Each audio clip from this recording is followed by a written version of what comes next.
Imagine for a second being dead. You're floating around, but not like in some ethereal sense. No, you are truly dead. And your body is still lying somewhere, but it isn't cold yet. It's still warm and pliable, and someone is using it to practice their yoga poses.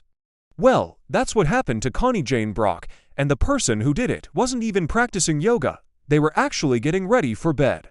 In 1974, Connie was a 24-year-old sex worker working out of Dallas, Texas. Her family had pretty much kicked her out of the house when they found out about her lifestyle, so she was on the streets. That night, Connie got into an argument with another prostitute and split up from the group she was working with. She walked off down the road, never to be seen again. The police investigation would later find that she'd been picked up by a man and taken back to his apartment where she was strangled to death.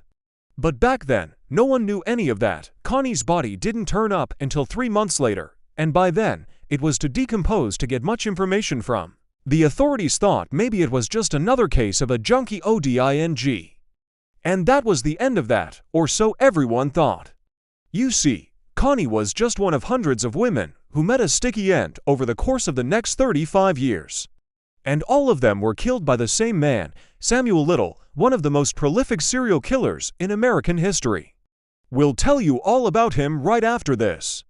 Samuel Little was born on June 9, 1940 in Reynolds, Georgia. His birth name was Samuel McDowell, but his parents divorced when he was 3, and his father married a woman named Odessa, who took Samuel and his 2 siblings in.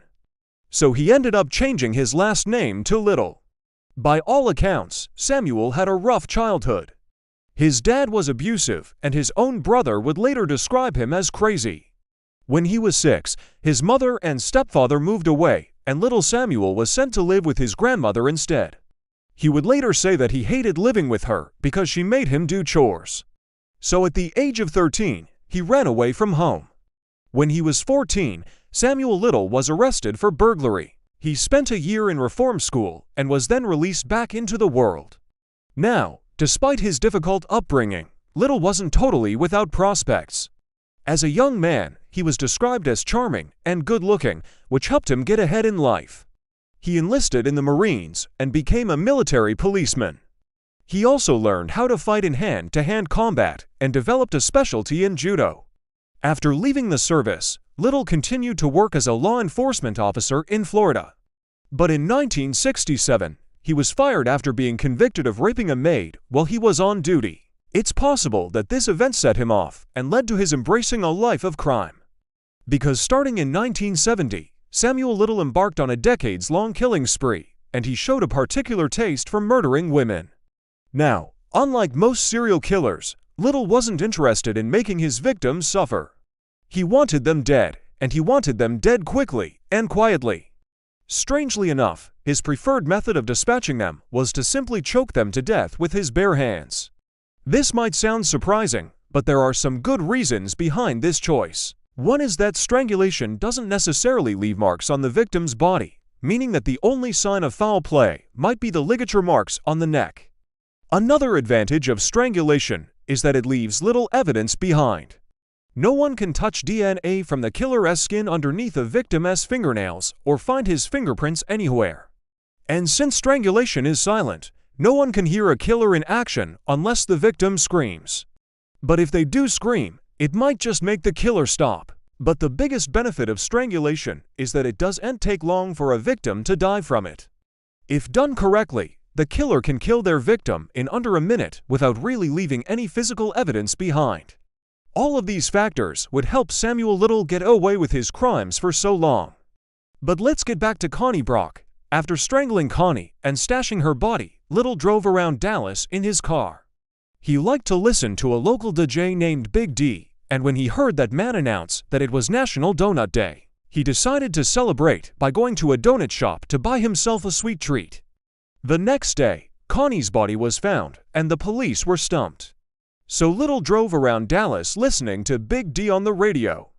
Again, when he heard Big D say it was time for coffee, Little decided to go out and grab a cup. It was 1974, and Little had just enjoyed a freshly brewed cup of joe without knowing that the cops were looking for him in connection with the murder of Connie Brock, But the truth is that Little didn't just stumble upon Connie that night, he had been looking for her for weeks. You see, by that point, he had already killed 7 women and dumped their bodies in vacant apartments, underhouses, and wherever else he could find. And Connie was his 8th victim. Just like all the other women he killed, Connie was a vulnerable member of society. She was either a sex worker, a drug addict, or homeless, but Connie was not his last victim. Over the next 35 years, Samuel Little would go on to kill at least 49 more women in over a dozen states. Most of his victims were women who were invisible to society, women who nobody cared about, and whose families didn't even bother to report them missing. And Little knew that he could get away with his crimes because the police would assume the women had probably run away or gotten busted for drugs. But sometimes Little was just plain lucky. Like in 1982, when he killed Mary Brosco in California, he was driving through town and saw her hitchhiking by the side of the road.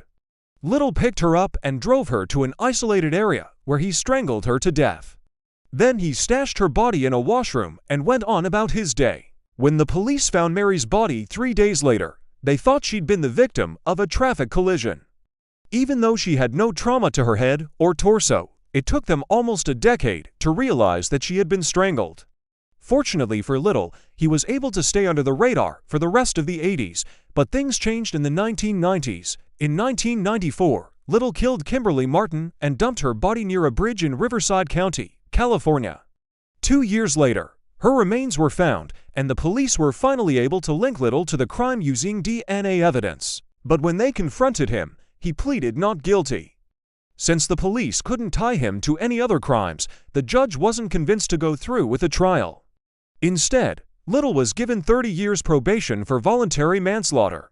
He served his sentence in a county jail instead of a state prison, and there he continued to kill.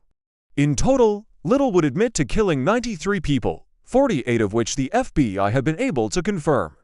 What's even more shocking is that he kept detailed notes of every single one of his killings, including the dates, locations, and names of his victims.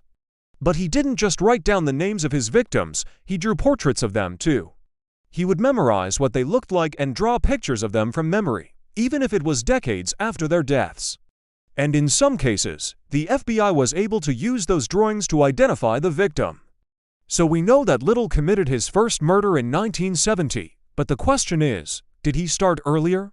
He was only 14 years old in 1954 when he ran away from home.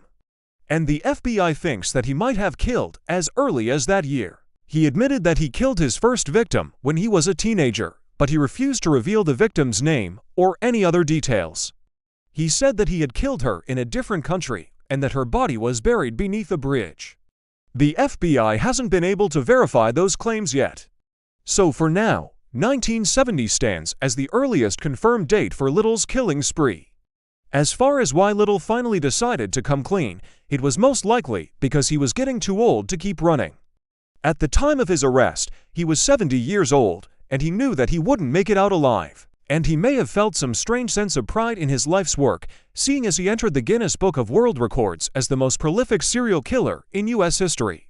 Samuel Little died on September 30, 2020, at the age of 80. He was serving multiple life sentences at a federal prison in North Carolina, and the official cause of death was natural causes. Although at this point, it's impossible to know exactly how many women Little killed, the FBI believes that the real number was close to the one he gave. And if that's true, then Little's victims numbered at least in the hundreds. Now, check out How to Survive a Week in the Woods Alone, or click this other video instead.